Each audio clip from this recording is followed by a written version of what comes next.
Hello mga kakusina! Ako po ulit si Ate Angel ng Kusina ni Angel, and for today's video, gagawa na naman po tayo ng another dessert recipe na baka hindi nyo pa nagagawa or nasusubukan sa inyong kusina, kaya panoorin nyo na ang buong video dahil madali lang po ito. So una, meron po tayo ditong microwavable tub na merong tig 500 ml. Tapos lagyan lang po natin ito ng tig 2 piraso ng cake bars. And then, i-flatten lang po muna natin ito dito sa kanyang lagayan.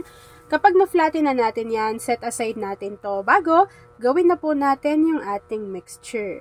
Para naman sa ating mixture, kakailanganin po natin dito ng isang sachet nitong Menu Magic na unflavored jelly powder. After po nun, maglagay lang tayo dito ng 1/3 cup ng cornstarch. At maglalagay rin po tayo dito ng cocoa powder. Ito po ay unsweetened, at least 2 tablespoon. Tapos, tutunawin lang natin yan sa 3 cups of water.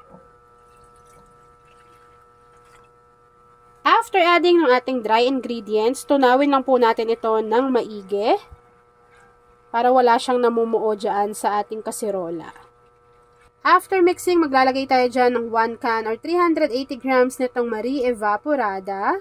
Kung mahilig kang gumawa ng dessert or gumagamit ka ng evaporada, try mo itong si Marie dahil mura po ito and masarap. After adding ng ating Marie Evaporada, kakailanganin din natin dito ng Marie Condensada. So ito po ay 1 kilo pero 1 cup lang yung gagamitin ko. Kung mayroon kang negosyo na gagamit ka ng condensada at evaporada, try nyo po itong si Marie. Lagay na natin yung ating Marie Condensada. Maglagay din tayo at least half teaspoon ng vanilla essence or vanilla extract. Haluin lang po muna natin ito ng maigi. Bago, pwede na po nating buksan yung ating apoy sa ating kalan over medium to low heat para po maiwasan na mabigla yung pagkaluto ng ating mixture. Habang hinahalo ko to mga kakusina at hinihintay ko po na kumapal yung consistency ng ating mixture, please don't forget to like and follow yung ating Facebook page, Kusina ni Angel. Kung meron ka ring Instagram, paki-follow na rin ako doon, Kusina ni Angel.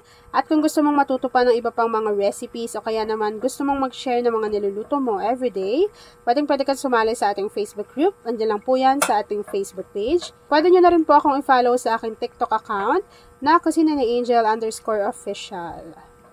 Kapag kumapal na po yung consistency nitong ating chocolate cream mixture, pwede na nating i-off yung apoy sa ating kalan at i-transfer po natin ito agad-agad doon sa sinet aside natin kanina na microwavable tub na merong cake bars kasi po mabilis tong mag-set or mag-firm.